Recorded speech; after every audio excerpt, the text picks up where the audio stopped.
Previously on the Star Wars. I don't think I should train Anakin. The worst that could happen, what would be? Okay. I can date you. You're a senator? I can date you. One of us is a senator. Oh, go on. Okay.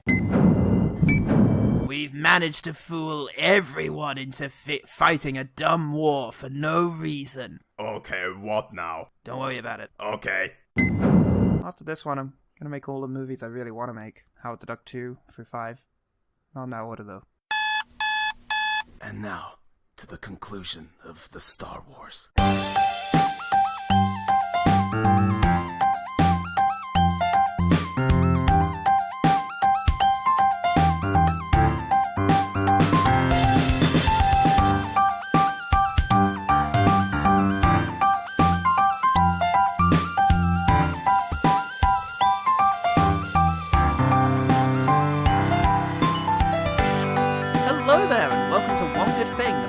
That will execute Order 66.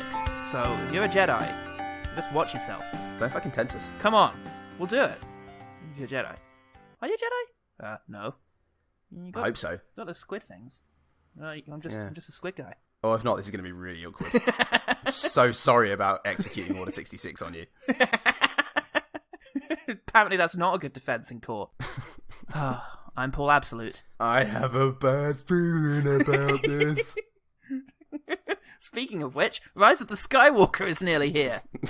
I'm just kidding. Will it fix all of the problems of The Last Jedi? Problems like bold storytelling, exciting character developments, and playful use of the Star Wars lore? Time will tell. We have faith, JJ. Come on, man. Step 1, first 5 minutes, all the Asian black and female characters dead. Fed to the Sarlacc. Eaten literally by Emperor Palpatine, who is a robot, and who confirms that whatever his name was. Fuck, what was his name? The big bad of the last two. Snoke. That Snoke was Darth Plagueis and Obi-Wan Kenobi's daughter. Yeah. Well, Rey's actually Luke Skywalker. We can all rest assured. She was a clone. Clone Wars. Oh, fuck. The title stays in the family, and we can all rest assured that no one else would ever have a chance of being great. No one. Only this particular bloodline. God save the Jedi. Meanwhile, the Pauls are going to dive back into the mid-noughties to discuss the last time this saga came to a climactic climax. It's George Lucas's 2005 movie Star Wars Part 6, Episode 3, Revenge of the Sith. Every single Jedi is now an enemy of the Republic. Do what must be done. Do not hesitate. Show no mercy. Who could have done this? Twisted by the dark side, young Skywalker has become. I feel so helpless.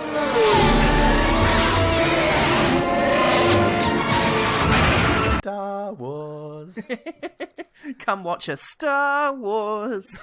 God, the film was received by critics like a good Star Wars movie for some reason. It has the highest Rotten Tomatoes score of all the prequels with a massive 80%. Jesus. How does that compare to The Last Jedi? I think Jedi's in the 90s. Don't worry, the critics knew what was up. Rightly so.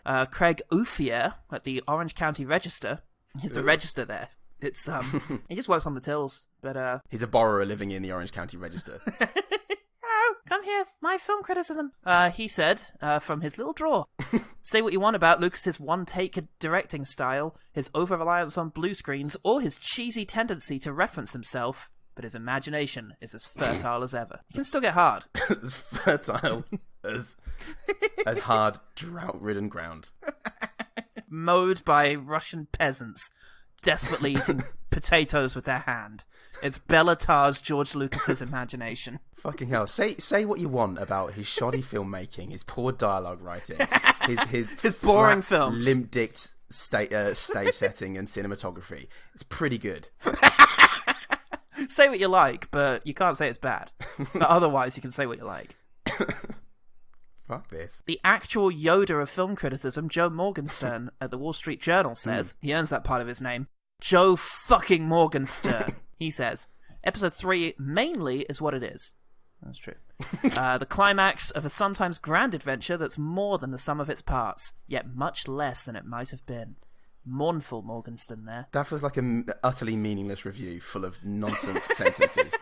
It sounds... That's as bad as there are heroes on both sides, evil is everywhere.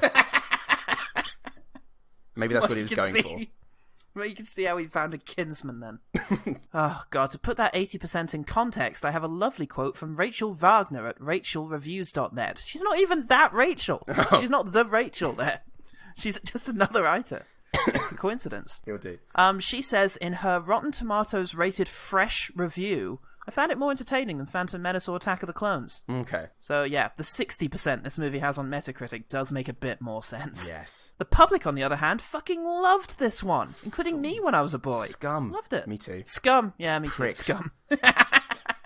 Other people who loved it include such pricks as Mathematics and Science Rocks on Amazon, who says in a review titled The Last of the Best Star Wars, a flawed masterpiece. It has got better with age. With the new Disney movies, you appreciate this one as Lucas tried to do something fresh with the universe. It didn't succeed, but you appreciate the epic story arc he was trying to tell. Appreciate the effort, George. Oh no, it didn't succeed. It was bad and boring and dull and awful and I hate it, but at least he did that. Yeah, at Unlike least there were Disney. no Korean women in this one.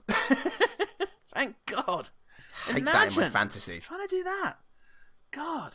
Doesn't make, how's the justification? What, there's meant to be a South Korea in space, is there? Doesn't make any sense. As we all know, it's Scotland, England, Canada.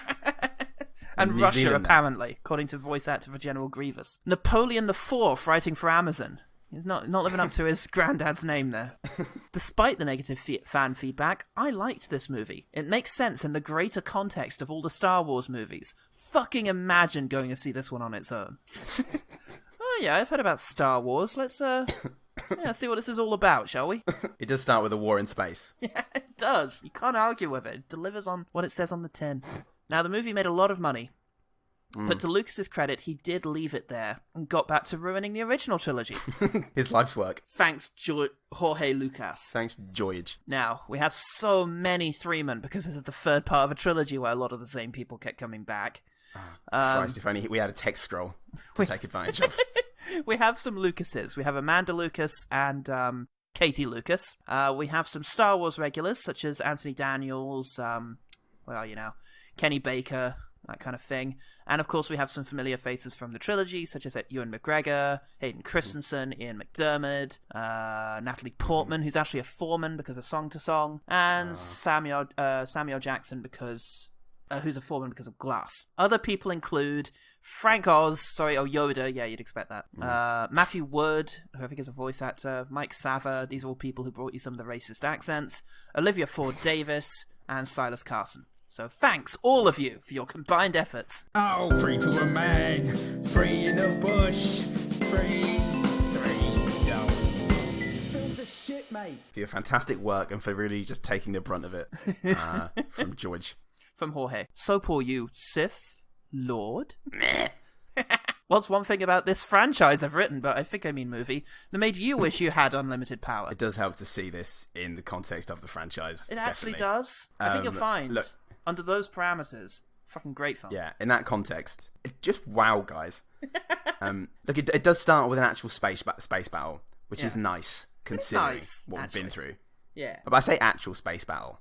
This is fiction. This is a fictitious story. It's Wait, what? It's not an actual space battle. Like it happened in space, but not in space. Do you know what I mean? Listeners at home, do you know what I mean? It happened in the inner space of Jorge Lucas. Yeah, exactly. That's exactly what I mean. Actually, thank you for getting that. Well, it starts actually with a text crawl, and it's war! Yeah. War! And in spite of using words like Senate and separatist, it's actually probably the best of the prequel crawls. There's nothing about taxes or votes of no confidence. True. They've concentrated this time on introducing characters that have never been mentioned before. Heroes on both sides, like General Grievous. Remember him, kids? Remember that action figure? He's actually in the background of one of the scenes with the racist Chinese aliens in the Phantom Menace. Oh, God. Watch him spin. Watch him spin his swords. Look, Lucas realizes that the first two of these should probably have bonded Obi-Wan and Anakin in some way, in some sort of positive context. So, in order to make up for that, he puts a short adventure movie at the beginning of his boring political drama. Yep. And, oh, God, it works, because, look, R2-D2's there. R2-D2's he's not there. Well, he's on a ship at first, and droids attack. Yeah. and Obi-Wan Kenobi gets on the radio to say, R2, hit the center eye. Wait, shouldn't I be the one who knows about droids? I used to make them, and I actually said the line, hit the node, like in the first movie. Look, we're nearly there, okay? Just relax. Fuck it, just... I've tried not to break character once in this movie, but honestly... Fuck it, just get on with it, son. So they're attacking... He's not even there. He's waving his hand through the CGI, the hologram of R2-D2. Hey, stop doing that. Not even real. Stop raising attention to the artifice of cinema. But look, luckily the droids have stuck the thing that powers the hangar bay shields outside of the fucking shields. So they just shoot it and the shield goes down. And they're able to get into the big ship, where apparently Grievous has kidnapped Emperor Palpatine. Yeah, sure, or whatever. Well, whatever. I don't know. Dooku's here. Dooku's here? Well, they mow through some droids who really are just no fucking threat whatsoever. Just but they're so funny though, Paul. They've all got personalities and they go... They go, and don't kill me! Yeah, I have droid kids. I have children, please. So... Yeah, they're in the elevator and it stops, and he says, did you stop the elevator? No, did you? But I fucking asked you. Look, calm down, alright? We're nearly there. R2 fuck hacks the elevator in order to get get the Jedis to the next set piece, and then he burns 2 droids alive. Because he's a cold motherfucker, just like George Lucas wanted him to be. I think along. I think he should be a fucking cold-hearted killer. Who are you looking at, George? I can't tell. Everyone. Me. I'm a nightmare vision of the future. An old man, a very, very old man, does a flip because of the Force, I guess. It's Count Dooku, and he fights the 2 Jedis, and he lands a sort of fucking shelf thing onto Obi-Wan, definitely smashing to pieces his legs, undeniably. It lands right. Oh, he's got Force powers. Well, it's lucky that it's not a real bit of rock that falls on him, because it's just a piece of nonsense. It's a bit of Lucas's face imaginings. It's a bit of LucasArt, and as we all know, this is founded mostly on dreams. It's a bit of Monkey Island. And Anakin... Yeah. Well, Anakin kills Yes, after Palpatine Count says, Dooku. do it, which cheers me up a bit. Do it. I go, oh yeah, that's wrong. And Anakin goes, oh, I shouldn't. But then he goes, oh, okay. Kill him. Was this part of the plan? Yes. Yes, it is, definitely. Remember part 3, Anakin kills you. They're all trying to kill me. I don't... Okay. You know what? I might not have looked through the whole... That's Dooku dead forever. I sneezed. Yeah. Oh no, they're in trouble now though, because there are more droids. How are they going to get out? Oh, they easily. Anakin literally carries Ewan McGregor out, fending off the droids. Yeah, they get, and everything's okay. Yeah, they kill every droid except the most important one who legs it. Great for later japes. They land the fucking ship they're in, which splits in half as they pull in, and you don't find out about that other half again. It doesn't land on Coruscant. That weird fat Scottish dino alien is just finishing his shift. Well, what do you know? You can only hope in Disney Plus's next spin-off, the bit of the ship.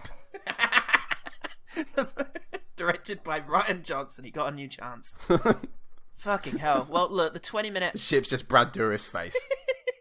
The 20-minute action opener is finally done, so now we can set in for 2 hours of bland chamber peace, just like Lucas planned it. But what a chamber! Thank God he's made the Star Wars that he finally wanted. Thank God, without those meddling kids. Oh, Christ, what happens in the next 2 hours of this film? Obi-Wan says, I'm not brave enough for politics. I'm going to go off and hang out with the Jedi Council, who I guess are generals in this war? I guess. Look, they kill people directly with their lightsabers and are therefore the heroes of this story. The Senate just orders people to kill and are therefore bad. Mm-hmm. Good guys do their own killing. So he flies off to be with them, leaving Mace Windu behind, and he's like, hey, can I get a lift? I'm definitely also going there.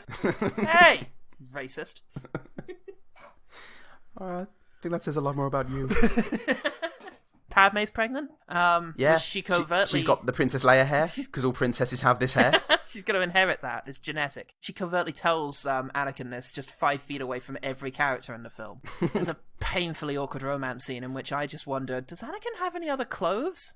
But, who am I to judge? I'm a great one to judge. He's a Jedi. He's... No, fuck it. Only allowed it's those his clothes. Costume. He's got to. It's his uniform. They occasionally walk around spaceships and with their hoods up. Yeah. And, because of all the to sand. protect them from all the space sand. Yeah. Eventually, Mace Windu says to him, you're in the council, but you are not a Jedi Master. Why? Calm down, Anakin! You're a loose cannon. Sit the fuck down. Fucking hell, this is well plotted. Well, at that point, Yoda gets onto a thing with like a general who says, "We can't find Grievous in the inner systems. The outer systems you must try." Okay. Any of them in particular? The outerest ones? Great, thanks. Anything else? A better attitude you might find. Well, there's a lot of fucking outer systems, okay? I feel like you could be more helpful. Too many questions you ask. Demotion you want. Weekend plans I hope you did not have. Fine, I would check all of the outer systems. So Anakin goes to dinner with Palpatine because they're getting closer. Yeah. And he's like, For no reason. hey, and Palpatine tells him this legend of the Sith. Hey, how did you know this really old Sith legend that apparently even Jedi aren't allowed to find out? Well, I read it in Cosmos magazine. Thank you. Can I learn this power? I mean, you heard the bit where I said that he failed and was murdered, right? Yeah, but I think I'm different. Yeah, I'm Hayden Christensen. I'm Hayden Christensen. I was going to say Yoda goes to the Wookiee planet, where the Wookiees charge into combat with some sticks that they have. It goes very well. It goes exactly as well as you'd hope. Obi-Wan meets some clone troopers in a hangar, and it is weird that they're all the same dude. Aquaman's dad. Yeah. Hey, Bill. No, I'm not Bill. I'm Pill. I thought that Shouldn't have named us like this. What's that, Will? Nothing. Leave me alone, Bill. Bill. Bill. Just keeps getting, the older they get. Bill. I'm fourth generation. Fucking hell. So, yeah, he flies to a planet full of thespians. Greetings, young Jedi. What brings you to our remote sanctuary? So they try to warn him that there's they are here. They are on the 4th level. You could catch them if you try. Do you have any warriors? We have Julian. Brothers! Hold forth the rampart! Actually, you know what? It's fine. You go with Julian. I'll get some clone troopers to back you guys up. Meanwhile, have you got an animal that goes whoop so I can chase? Child's toy, General Grievous. I need to be subtle here, so please get me a giant honking lizard.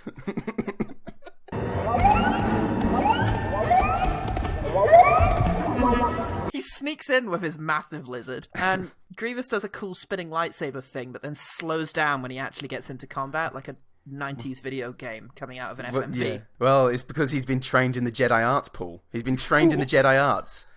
So watch me just do what a fucking blender can do, if you could attach 2 lightsabers to it. I love the idea that Count Dooku trained him to do this. Just hold it aloft and do this awesome kind of flip thing with 2 of your 4 arms, like this. How are you demonstrating this? The Force, bitches. Oh, I kept the really awesome tricks for myself. So, suck my lightsaber. Get it? Like a penis. Oh God, I wish you wasn't teaching me smack talk as well. Your mother is a bitch. It's wrong when Christopher Lee does it. So, this seems like a good time to cut away from this epic space battle so we can hear some stuff we already know. Yeah, brilliant. Palpatine says to Anakin, "Don't be so dogmatic, Anakin." And Anakin's like, "I fucking love dogma. You're the Sith. You're the Sith Lord." And this is actually him being the good guy. Yeah. You should broaden your horizons, says the definite villain of this film. Look, never try and understand people different from you kids. He goes, no, Anakin, all who have power fear to lose it. Even you? No. Why? Why'd you ask? That's different. You're not going to take away my power, are you? No. Just chatting. Don't. Anyway, Jedi are evil. Wait, you're a Sith. I am. Oh, I'm going to get you then. Are you? Oh, I knew you were going to ask that. Fuck, I didn't expect you to call me on it. Well, I guess I've got some thinking to do, and he goes off to do that. Meanwhile, Obi-Wan kills Dooku. He kills fucking Grievous with a blaster. And then... Already? Oh, only after a 10-minute lizard whooping chase. We wanted more. He throws the blaster away, saying, "So uncivilized." Oh yeah, blaster really lacks the tradition and honor of a fucking laser sword. Like the granddaddy you can't do any cool flips with this. Watch. Yeah, that was kind of disappointing. Fucking love lightsabers. They're the tits. So, yeah, Anakin goes and tells Mace Windu, who shows up, and Palpatine starts twirling through the air because of the Force. It doesn't look ridiculous, guys, honest. He must stand trial, says Samuel L. Jackson. He must die, he says immediately after. Yeah, I didn't expect him to kill some of the people I'm with. Look at him. Look at Blaive. I loved Blaive, and now he's dead. I've got to kill this prick. Flog! You can't just kill him like I did Dooku. I need this hideous toad man. Well, just get out of the way. So, hey kids, ever wondered how Palpatine got so gross? I know you did. This is how. I know you feel better. He gets his face fucked up by lightning and becomes hilarious. Come, my apprentice. Learn to use the dark side of the Force. I will do whatever you ask. Good.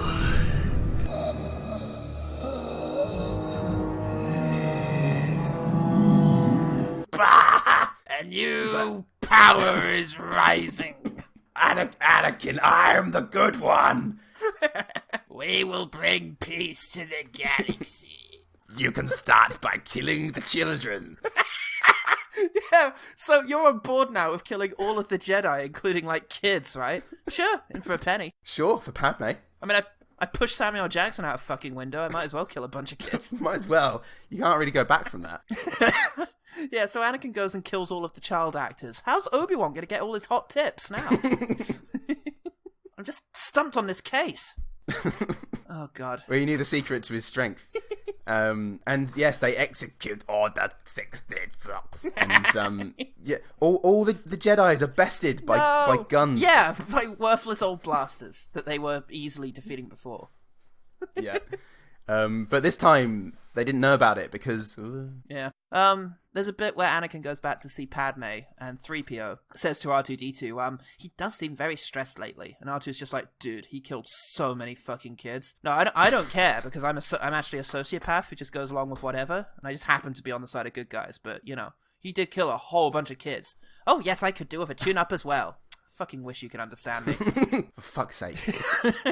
I know you pretend to, but I really wish you actually just knew what I was fucking saying half the time. Oh yes, that's quite illogical, R2-D2. Fucking waste of metal. Like, I'm happy to tell you this because I don't give a fuck. But I don't give a fuck about any of this. Don't go to Jedi school anymore. Just don't do it, mate. Or at least give him a week to clean it out. Anyway, Yeah. Then Anakin flies to fucking Mustafar to murder all of the minor characters from the previous movies, the separatist leaders. The offensive Asian stereotypes are just there. This is not the deal we made with the sinister robed figure. Oh no! John Leguizamo fucking bounces off. I thought we could trust him. What was the accent you gave them in our episode? You think you gave them West Country? No, it was Scouse. That's it. You made them all Scouse. Oh fuck! Oh fucking hell! Yeah, we get Yoda. Well, I don't even remember what it is that they're doing when he says, "For the clones to discover the recalibration, a long time it will take." And I just fucking die. Christ. I just fucking. Is this the same scene as when they go into Obi-Wan decides to check that he's going to check the security recordings and he says. And Yoda responds with, "If into the security recordings you go, only pain you will find." If into the security recordings you go, only pain will you find. That's as good as the film's going to get for me. Yeah. Obi-Wan then checks in with, having seen a recording of the kids getting killed by Anakin, he goes to see Padme, and it's just like, look, have you noticed Anakin being scary and weird recently? And she's like, no. Okay. Well, look, I'm going to believe you this time, and tell you what, I'm going to go. Which ship is yours again? It's the big silver shiny one that I've had for like 2 movies. Okay, great. Anyway, I'm off. Bye. You want to see me again? wait, I forgot Padme. He killed the younglings. Killed all the lunglings. You're weird. The lunglings. The lunglings. Ugh. I hate the lunglings. Oh fuck! I just dribbled down my chin. That's a Silent Hill 5. Lunglings. Rise of the Lunglings. Shit. So she flies straight to Anakin, obviously, and he's like, "Why don't you trust me anymore? Is it because of Obi-Wan? No. Did somebody say Obi-Wan? Seems like a good time for me to make my entrance." Oh, so you did fucking come with Obi-Wan. I didn't know he was there. He snuck onto the ship. He does that all the time. Luke's sorry for being fooled by a Jedi. I'm going to choke you a bit. Don't do that. All right. Oh, what are you doing? You're going to kill her. No, it's fine. This actually isn't going to kill her. We do this all the time in bed. Don't worry. Yeah. It's just... As nice as it would be to think that this would be the thing to kill her, we've got a way better reason for her to just wait. As sensible as it would be for Anakin to just choke her to death. No. But anyway, they both deal in absolutes for a bit, and then they fight for about 20 minutes. Yeah. Hey, kids, ever wondered how Anakin went bald and burnt and had no legs? Voila. Oh, look, don't worry. The fight will be broken up by some dumb shit with Yoda and Palpatine awkwardly falling over a chair and awkwardly falling over some dialogue. I know the pieces fit. I watch fall away. God almighty. Paul, remember in The Last Jedi, that bit where Luke panics for just a moment and tries to kill Ben? And even though it's just a moment, it completely ruins everything? Yeah. Well, 15 minutes into this fight... They try to have a bit of a heart-to-heart because maybe we shouldn't be killing each other. A couple more absolutes later, Anakin is left burning to death whilst Obi-Wan tells him how much he loves him. Let's just leave him to it, I think. You are my brother! Fucking hell. Oh, Christ. An awkward robot scoops some babies out of Padme with its awkward ice cream scoop hands, which is probably actually what killed her, thinking about it. But, the robot did say that she just... What's the actual line? It's not broken heart, but it's... Medically, she's completely healthy.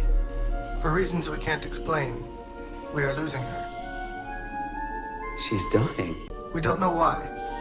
She has lost the will to live.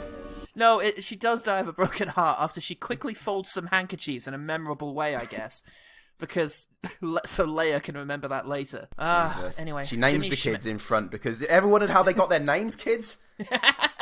Luke and Leia. The droids end up in the ownership of Jimmy Schmitz, who tells his underling, Captain Antilles, to wipe the protocol droid's mind. Why just him? Why not R2 as well? Look, we're nearly there. Just fucking... Yeah. I've got to do so much other shit. I've got to get Yoda into a swamp. I think I have to set up young Han Solo. I'm not sure if they cut that or not. I've got a lot of shit to do, man. Just get on with it, please. Just wipe the protocol droid's mind. Oh, dear. A CGI Peter Cushing wanders off. I'm glad we didn't focus on him too much. Yeah, props to George for not really drawing attention to that. God. Luke gets given to Joel Edgerton, where he's bound to be safe. He couldn't even keep fucking Shmi alive. Shmi Skywalker got raped to death shortly after Anakin left. But no, he's the best one to look after the only hope of the galaxy. Fucking hell. And that's a Star War. That was a Star War.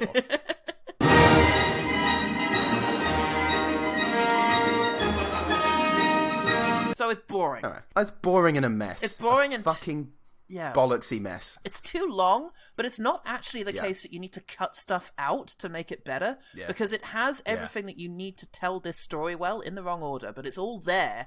It's just that Lucas doesn't know how to make this compelling. He doesn't know how to make subtle power shifts and character-driven, dialogue-driven stories compelling. No. You look at most of Game of Thrones, you know, almost all of it is characters talking about plans and betrayal and such, and just having moments. But because it has fantastic characters and it allows them to drive the story, it's the best television ever written for most of it. It's not easy, and I think Revenge of the Sith is a great monument to how not easy that is. Yeah, fuck. Because you have to give these characters credit for not being absolute fucking morons. But the fact is that the plot is so basic, and the supposed trickery employed by Palpatine is so basic that the only way for Anakin to go along with this is to be an actual fucking idiot. He has no motive is the problem. Apparently, there was a version of the script where Anakin had a few different motives, including fear that the Jedi were taking over, but they just make it that he's afraid of Padme dying. And so that could have been conflicting, wouldn't it? And so they decide, he'll kill literally the entire world. He's Jaime Lannister now. You know, fuck everyone who isn't me and Padme. I'll kill them all. You know, just in order to get the sweet secrets to keeping Padme alive. And it's just not enough, I feel. You need a couple more reasons for him to burn that city to the ground. Yeah, you need at least one, actually. And then on top of that, you know, Palpatine himself is ridiculous.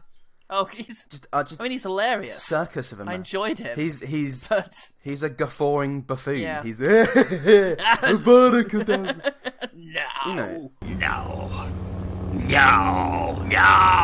You will die.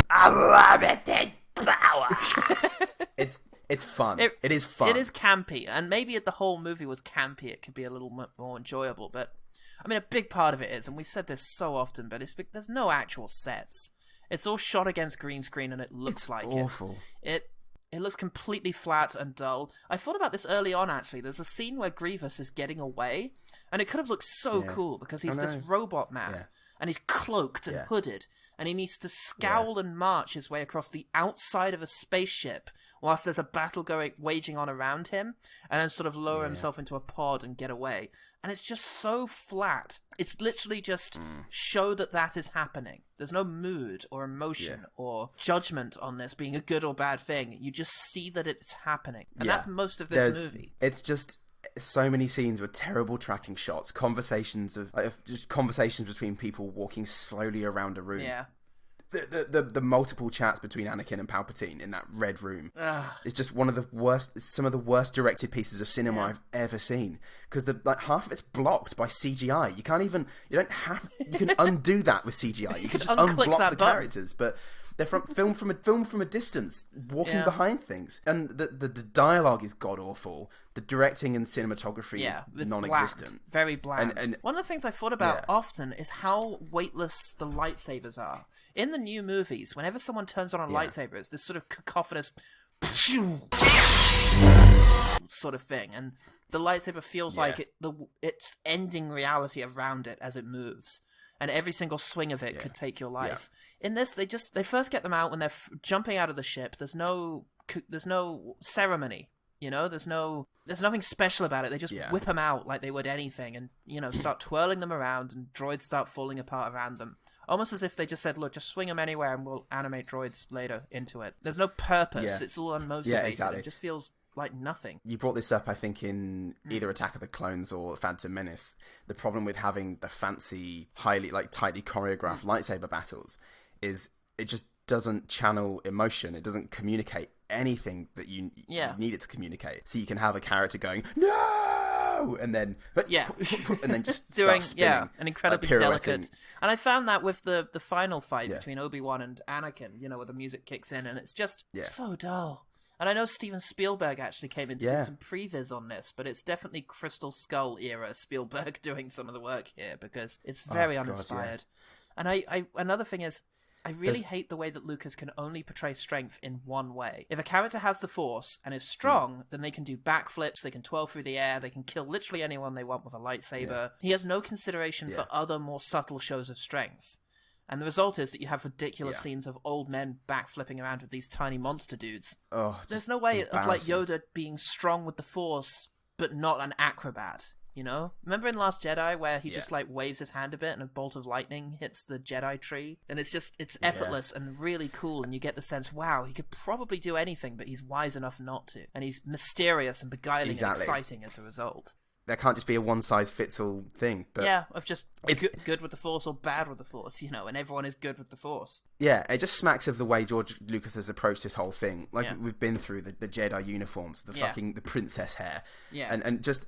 Everything is just it's binary. It's one way or the other. Yeah. There's no. And people saying that these movies are unimaginative, or that the new movies are unimaginative because they borrow the iconography of the original trilogy, are overlooking the fact that is skin deep. It's telling a far more ambitious, deconstructive, and just interesting story than this sequel is, than this prequel trilogy is. Even though, there's a lava planet and we haven't seen one of those before. Yeah, but it's just telling the most arbitrary story of a downfall that you could imagine. Yeah. I guess I have one last thought before quick firing, and that is just that what a fucking nightmare this must have been for John Williams to score. You've got, we've got Dark Anakin is killing separatists. We need a theme for that. Oh, wait, okay, we've cut to Yoda kicking ass sort of hero music. Oh, now it's the big Senate scene with a sinister speech. Okay, fine, I'll do that. Oh, okay. Now it's Obi-Wan and Yoda discovering dead children. Right. Music for that. Oh, back to Anakin's murder spree. Okay. And now we're back in the Senate, and now Padme's being sad. It's a fucking madhouse. You could literally put in record scratches to indicate the tonal shift. There is dead kids. And I think there is no memorable piece of music in here that wasn't already used in one of the earlier movies. Yeah, there's... I think Duel of the Fates is the most memorable, but obviously that's Phantom Menace. But the featured song of this one was Anakin versus Obi-Wan, which I think is That dun, dun, dun, dun, dun, dun, dun.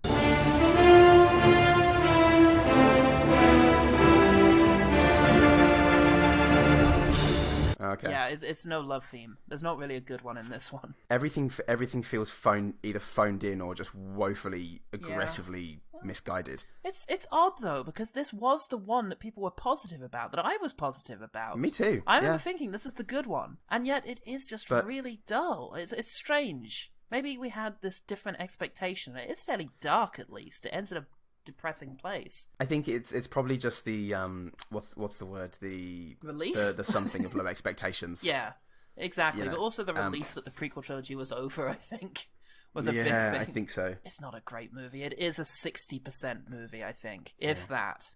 You know. God, I would go lower than that. I'd say this is a terrible film, Paul. Yeah. Well, how are you ranking the prequel trilogy? I don't think Revenge of the Sith is the best of the three. Which is the best?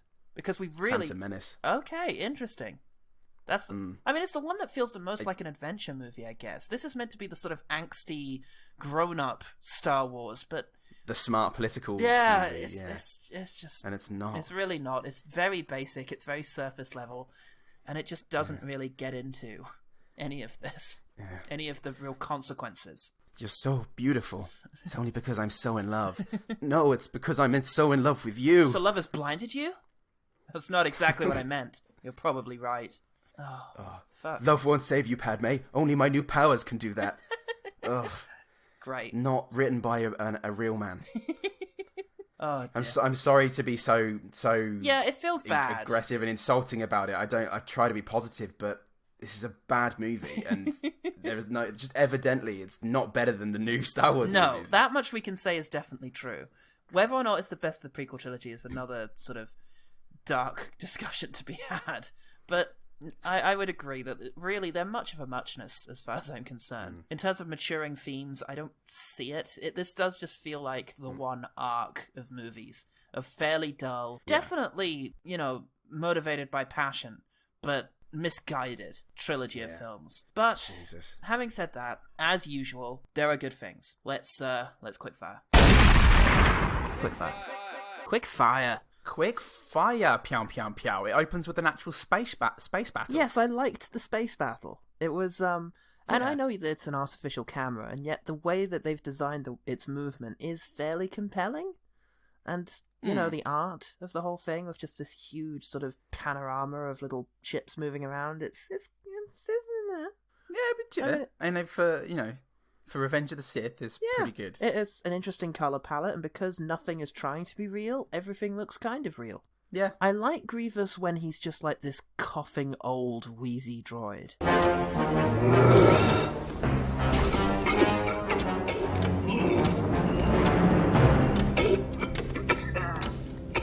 I like that. I like the sort of idea of this hunkering kind of old creepy droid. Then he speaks in a weird Russian accent, and then suddenly he's got 4 arms and he can run about and crawl about like a spider, and it's like, well, why were you doing the whole hunched over and coughing thing then? Was that just to fuck with people? That's just George Lucas going, this will be fun. This will be fun for the toys. This is gonna be... Kids are gonna fucking love this dude. I've run it past no one, and I'm pretty confident this is going to be great. I've run it past Jorge Lucas, and he thinks that, it's pretty good. Thanks, me in the mirror. Was it Russian? I just thought it was some wheezy... It was meant to be Russian, I've read. Like Christopher Lee-esque thing. No, I've read that it's meant to... You can imagine it as sort of a Zoya-esque, but for a droid thing. That wasn't much of a rescue, Anakin Skywalker. I was expecting someone with your reputation to be a little older. Your Jedi weapons. Back in Soviet Russia, droids are trapped inside of you.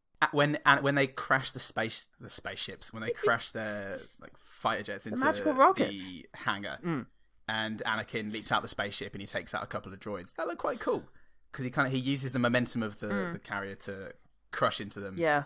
And he leaps out, and I think it happens quickly enough to hide the fact that it's all CGI nonsense. I never noticed before, but when R2, when the ship starts tilting and R2 slides down, the floor, he lands in a big pile of all the droids they've fucking killed, which is kind of like a darkly comic, but also kind of highlights how ridiculous these action sequences are, that he just lands in a massive pile of the bodies that they've ever seen be cutting down. And I do find it funny that, George Lucas has imbued these droids with life and sentience. Yes, and with personalities. The funny things that they say in all the movies. Yeah. So it lends a very weird juxtaposition to then just mow them all down. Yeah. Which are funny sound effects. Oh, droids. Oh, sentient droids. Christopher Lee can even deliver George Lucas dialogue. Doesn't matter what line you give that man. What was it again? Twice the pride, it. double the fall. Exactly the one. Fuck me. Oh, listeners at home. Look at that. It's a juicy Look moment. at that Saruman's on that. Saru manhandle me, more like. Oh. Hashtag not all Saramans. But most Sarumans, to be honest. Most Sarumen would. Just stay away. Hashtag most Sarumen, actually. Stay away from... It's better to stay away. Every so often one will be nice, but it's not worth it. Well, Sarah boys will be Sarah boys, Paul. Idiot. I do like kind of Palpatine's plan with Anakin, because what he's done is he's made Anakin the favourite. He's made him like the favourite, and now he knows that the Jedi and even Padme are going to come to him looking to try and get favours, and therefore continue to feed into his narrative that everybody's trying to manipulate him. It's quite a subtle little piece of chess play in there. He's moved his pawn over into the conservatory, and which is where you should keep it. And you've got kids around. Kids hate conservatories. They're not going to find your pawns in there. But he's got a bishop in the library, and he's bought Park Avenue, and he's pretty soon he's gonna have checkers. He's got the farmer card or something. Jenga. Vaguely remember Catan. Good pull. The sound design of whatever it is when Palpatine and Anakin are having their chat about the Jedi Council. There's something just going. Whoa. Yeah.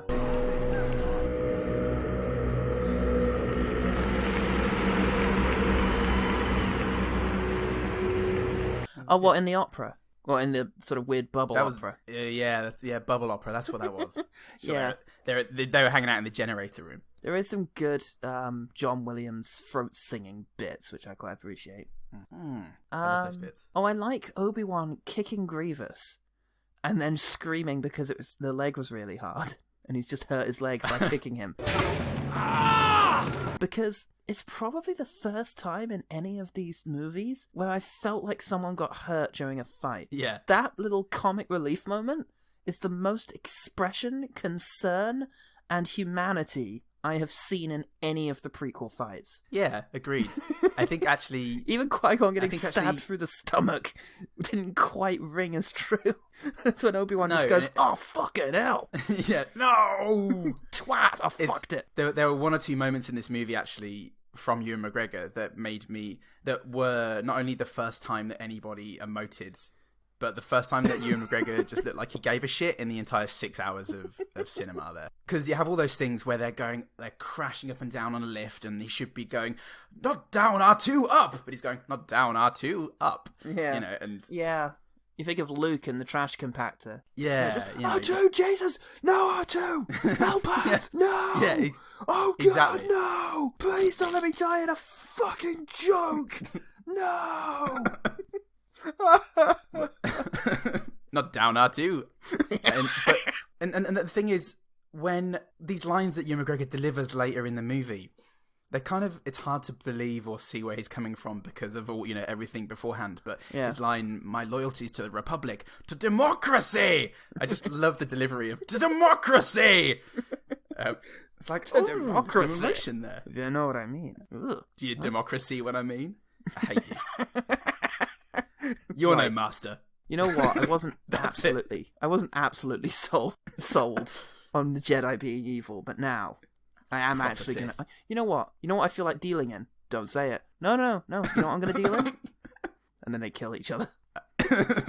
I like after. Now, where does this fall? It's been a week since I watched this movie now, so give me a moment. It's just after everything's gone to shit. I think, okay, Anakin has told Mace Windu, he's told Samuel Jackson that the Emperor's evil, and he's got to go, that the fairly sinister man is evil, and he's got to go do something about it. And he's like, oh. Me? And he's like, puppies. He's like, all right. Kittens. I love them. And he's like, okay, I'll, delicious. No. But What did I say? Again? Oh, can't take me anywhere. I have the same PR people as Donald Trump. So why is it working for me? So grab him by the pussy. The Mace Windu goes off, and he's like, "Oh, Anakin, I'll go sort out the Emperor. You best lay low somewhere. Just go home. You know, you've had a shocker. You go home, and we'll deal with it." And maybe some of the Jedi subordinates are like, "Maybe you should keep an eye on him." No, I trust Anakin Skywalker.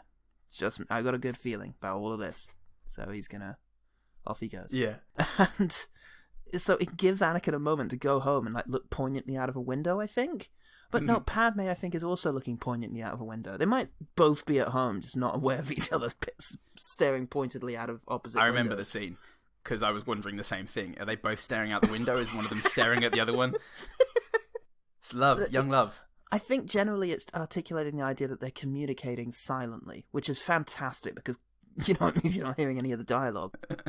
But, yeah, it was a good moment, good music, fairly quiet moment, and really made use of the sort of intimidating size of Coruscant. The sort of because you never get a sense of this as being a place, and just it was a Blade Runner-y introspective moment, and I liked it. I thought General Grievous's guards were kind of cool.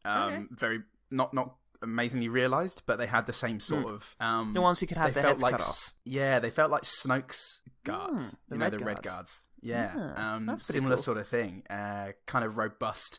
The lances, the laser lances. It was very chunky, threatening looking villains, and of course Jedis are invincible, so that was nothing. But yeah, it slows them down a bit. Although it's weird, in the control room they cut off one of their heads, and he continues fighting, and it's like, going, oh shit! And then later on, after he brings down the big skylight and crushes a few of them, one of them's got his foot trapped underneath a bit of thing, but nevertheless Obi-Wan still cuts his fucking head off, and that kills him. Maybe it got the Achilles heel. Kill his neck. Got to get the Achilles heel and cut his head off. Oh yeah, okay. In that order. Both of those bits. Otherwise it resets. Yeah, don't. You cut his head off and then you're just stabbing at the heel. No. Schoolboy. I don't get the effect here. Okay, so during the execution of Order 666, the battle on the snowy bridge and the plant world were quite cool levels to be played. If this were a video game, I'd like the snowy bridge bit and the massive glowing plant bit. Yeah. They're quite cool. Nice one. There was a scene in a ship that looked like an actual set. Fuck off. Where? I don't know what to tell you, man. Time code. Between minute 1 and minute 145. But it looked like actual walls. I felt like if one of them was to turn around the wrong way, they'd walk through it. Nice. Yeah. That's amazing. That's how you make a film. The Senate building, where, not Count Dooku, where fucking the Emperor is doing all his evil scheming. Yep. It looks like a sort of giant mushroom, kind of a giant dome just kind of suspended on a big pillar. And yeah, it's very ominous looking. I like it. It's a good bit of design. Cool. I imagine it must have been in the previous two, but this is the first time I noticed it and thought, ooh. I assume that's what he was going for from his audience. That's quite good. Okay, this is how I want them to react. See if you can go for that. Sure. How about this? No. Too much. Whoa. No need to get out of control. You're fired. Keep your pants on, trooper. At home, because you're fired. When Obi-Wan goes to fight Grievous, he holds the saber over his head, pointing it towards his enemy, like no Jedi has ever done before. 2 fingers. Well, just like George Lucas, it doesn't seem to trouble him then. I'm just saying. He's got his hair over his face, 2 fingers sort of pointing towards the enemy as well. Look, like Ewan McGregor looked cool there. Ewan McGregor can look very cool. This is interesting because one of your favourite moments from the second one, Attack of the Clones, involved Ewan McGregor having his hair like in front of his face, and I think, to quote you, he doesn't have his hair slicked back like a loser. So I like that for you. As soon as McGregor gets a bit of hair in his face, it's party time. It's party time, guys. It's like an on switch for him. He just becomes a completely different man. The sluice is open. Enter. Okay, the little kid who, when Anakin shows up, says, Master Skywalker, whatever, and somehow moves his mouth around an impressive amount. I'm not going to give shit to this kid, He's a little kid. Yeah. He's a little kid, he's doing his best. Good for him. Actually, something I liked about him is that when Anakin turns the lightsaber on, he just looks like he has no idea what the fuck is going on. He just has a look on him of like... It's pretty dark. And he's like holding his lightsaber as if... Do I use this? And yeah, it was a really sad and kind of striking moment. Like, no one's gonna walk you through this bit. That's pretty dark. Yeah, this bit you're gonna have to just figure out for yourself. Getting killed by Anakin Skywalker. Yeah. It's going to be pretty easy. You did great. Did great, kid. Pat, pat. Patting the remains. I got 3 things left. I'm going to give you 2 together. A couple of line deliveries that I liked. The delivery of "You're breaking my heart" by Padme. It was a good delivery. Okay. Anakin, you're breaking my heart. Celebrated actor Natalie Portman, everyone. Given a line that wasn't about how much she loves Anakin Skywalker. And also when... during that final fight, which everybody remembers is the best thing that Star Wars has ever done, when Ewan McGregor does another emotive line of "You are the chosen one," and then Anakin just goes, "I hate you!" I hate you! Like, no control. Yeah. No, it was before just the fire. Before the fire. It was pre-fire. After, it was before the fall. After both his legs and an arm has been cut off in a single... in that split second. Yeah, Anakin's had his arm and legs cut off, and he's now just like sliding down towards the fire. Oh yeah, I think and that's you're right, when actually. Obi-Wan decides to lay into him. "You were the chosen one. You were meant to bring order to the Force, not darkness. You fucking idiot." You plonker. In many ways, I really want this to be clear. This is your fault. Yeah. And I feel like Qui-Gon is going to see it that way when I tell it to him later. Apparently, in between the 2 films, when we have a chat. Oh, okay, yeah. No, I thought you meant between Revenge of the Sith and A New Hope. And I thought, now, what bit of Star Wars lore have I not been privy to? It actually happens in Rogue One. Okay, my last special thing is the sunset.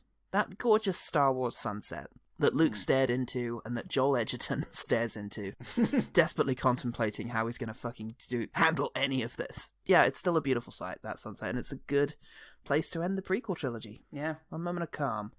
Yeah. Shame I've got one more good thing. Yeah, sure. And I've got another one after that, so... Oh, sweet. Okay, well... Fuck dramatic structure. Who are we, George Lucas? Coda.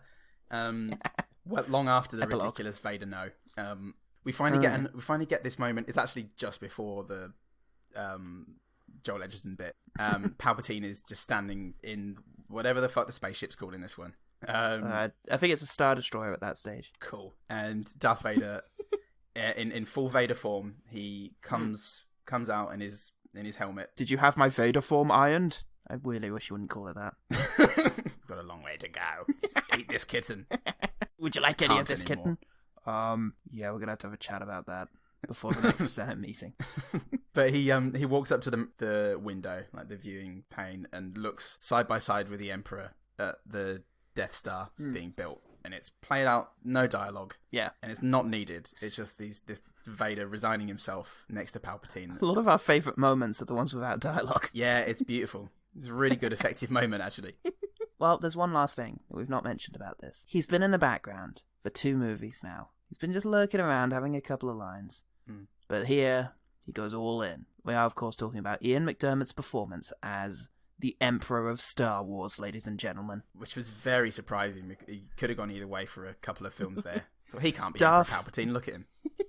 Darth Sidious, Senator Palpatine. What the fuck was this? Still no idea whether or not it was meant to be a twist. That he was the evil lord after all. I can only assume we were meant to know the whole time. You'd have to hope. Because it's Ian McDiarmid. And obviously, yeah. Oh, he's the villain. Have you seen any other Star Wars films? No, but he's the villain. Look at him. I've never seen a film before in my life, and he's the villain. I don't even speak English. Yeah. I don't know. Aristotelian stroke. I had no idea. What is a film? What a villain. No, he's that. I don't even speak English. Il est vilain. He's really turned up to 11 in this one. And George Lucas really just relinquished his role as director, I think, when letting this happen. Just before I got on the call with you, I was watching an interview with Werner Herzog in which he talked about working with Nicolas Cage in Bad Lieutenant.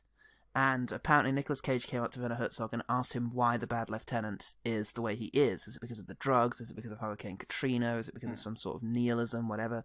And Herzog just replied, there is such a thing as the bliss of evil. And I feel like that's what Ian McDiarmid... The bliss of evil. And I feel like that's what Ian McDiarmid is feeling here. He is feeling the sheer, beautiful bliss of just being the worst guy in the galaxy.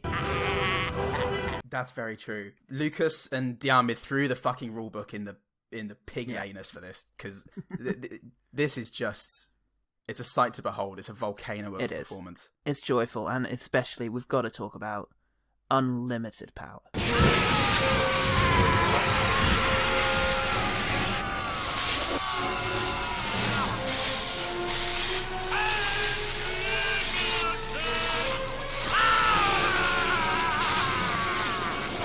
Which is what he is rocking in this performance. Which is what he has in this performance, is what emanates from him, and it's what we can all take away from it, because, yeah, what a line.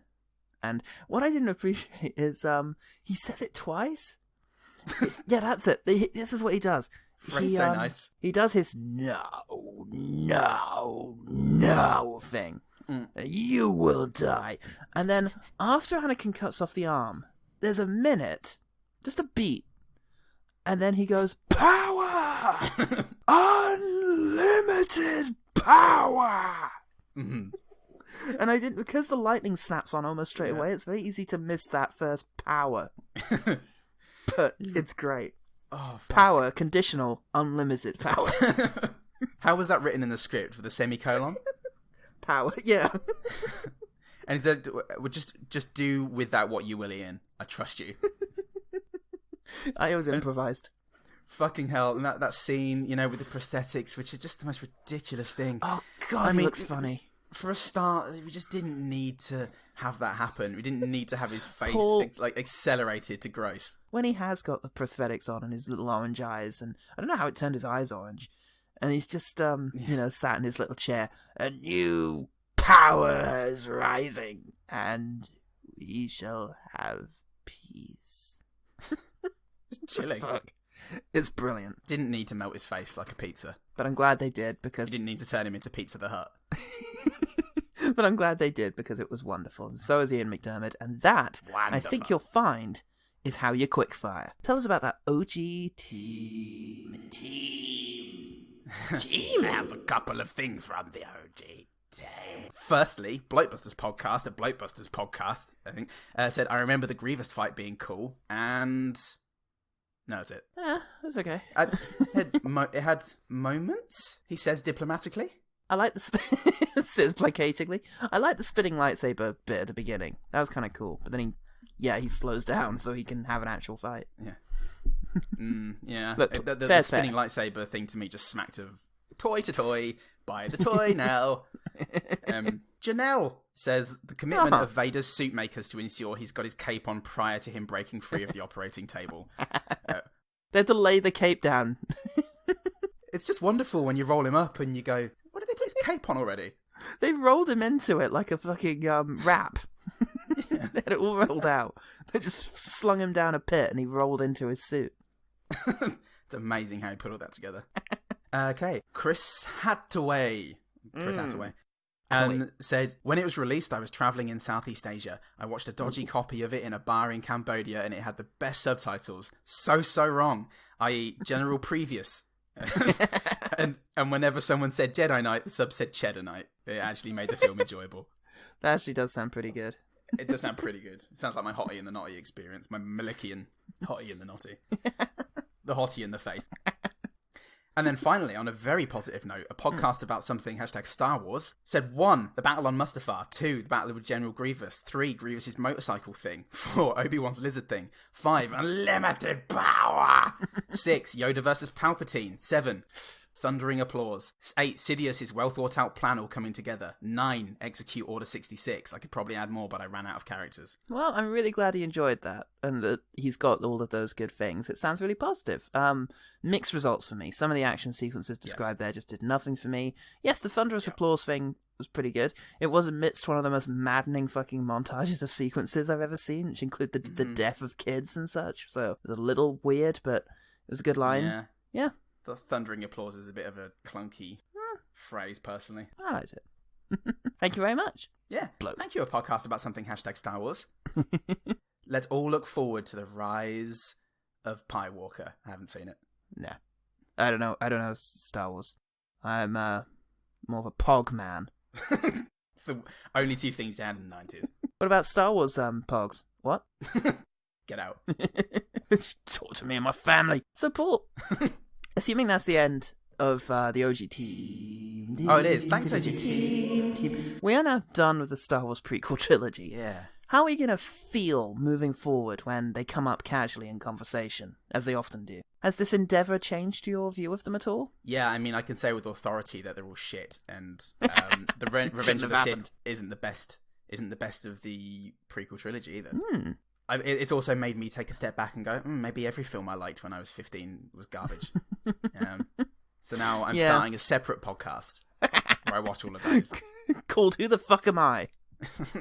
Where I just tear it all down. Jackie Chan. Starring violence Jackie Chan. Even more violent Jackie Chan. Yeah, I guess so. I guess for me it comes down to all the things that bothered me about it still bother me about it. The lack of character, the really, really gaudy and unpleasant aesthetic to the whole thing that's just too smooth, too gritless, and too soulless. Yeah. And I guess overall, I kind of like the shape of it.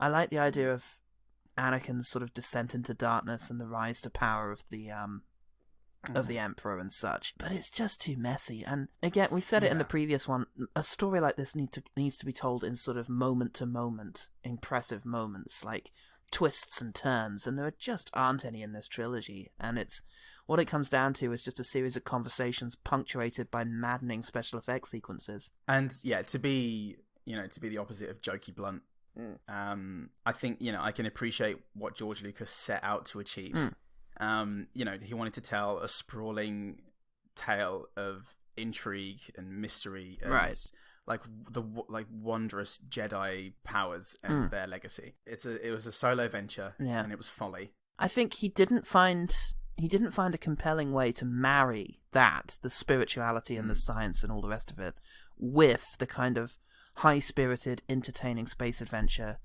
that he wanted, that Star Wars kind of has to be as well. Yeah, and I think that it's given filmmakers and anyone really a series of lessons about how not to approach this kind of thing with regards to CGI, with regards to going it alone when you know that certain things aren't your strong suits. Yeah, good self-awareness is important, Yeah. Obviously, the Kubricks and the Tarkovskys need to be just left to their own devices, but I think we need to recognize that most of us aren't Kubrick or Tarkovsky, and that criticism can actually be a good thing. Yeah. Maybe the one good thing.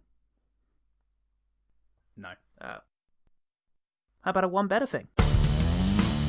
The one better thing. In terms of bringing a trilogy to a conclusion, a prequel trilogy to a conclusion, a sci-fi trilogy to a conclusion, a Rise to Power movie to a conclusion, how about War for the Planet of the Apes? That's pretty good. Yeah, that's pretty good. 2017 movie, if I remember correctly, and a very bloody good one. It concludes the sort of cycle of prequel movies starring Caesar, Andy Serkis as Caesar, the monkey, and it's a prequel series to the Planet of the Apes movies, kind of. It feels like it's eventually going to culminate and conclude with the first Planet of the Apes film. But it's just telling this, irrespective of that, you don't need to have seen it to enjoy these movies. It's just this grand epic about... I have never seen the original Planet of the Apes. Well, there you go. And yet, you see all these other movies. I could tell. Yeah, it's great. I knew they were monkeys. Knew they were monkeys. I didn't need anyone to establish what a monkey was. I didn't need 3 movies to explain what a monkey was, everyone. But yeah, the first one, Rise of the Planet of the Apes, is easily the weakest of the 3, and I think actually they just get stronger, because by the time you get to the third one, it's just this marvelous kind of David Lean war epic style thing. This journey in which Caesar's family, almost his entire family, have been murdered by Woody Harrelson, who is himself this incredibly... playing himself. Is this very hurt and wounded guy who has a grudge to bear against the sort of apes, and really against the whole world that has changed beyond his ability to function in. And it's just this kind of story of 2 kind of self-destructive guys kind of going at it.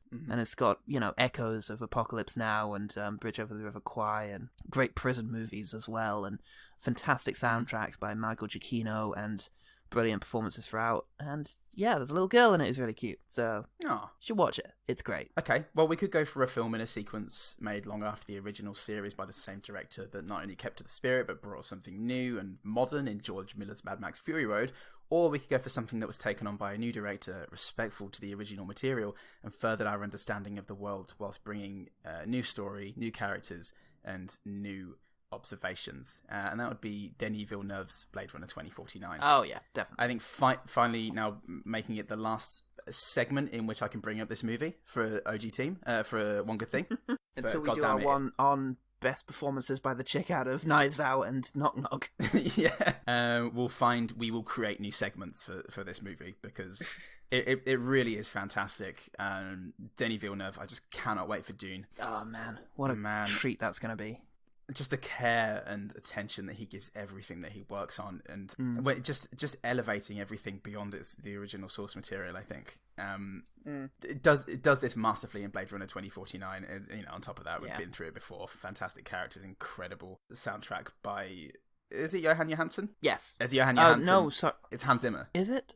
No, yes, it's Hans Zimmer. Johan Johansson started work and then was dismissed. That's it. Or left the project for reasons unknown, and then Hans Zimmer took over. But there's definite echoes of Johansson in there. It's a merge of the two, and I find it difficult to tell which one it is. Yeah, look, said it so many Certain times tracks before. are very Zimmery though. Yeah, like The Wall, I think is what it's called at the very Sea Wall is what it's called. That's Zimmery Dickory Dock. Yeah, what a film. What a film. That was the one better thing. The one better thing.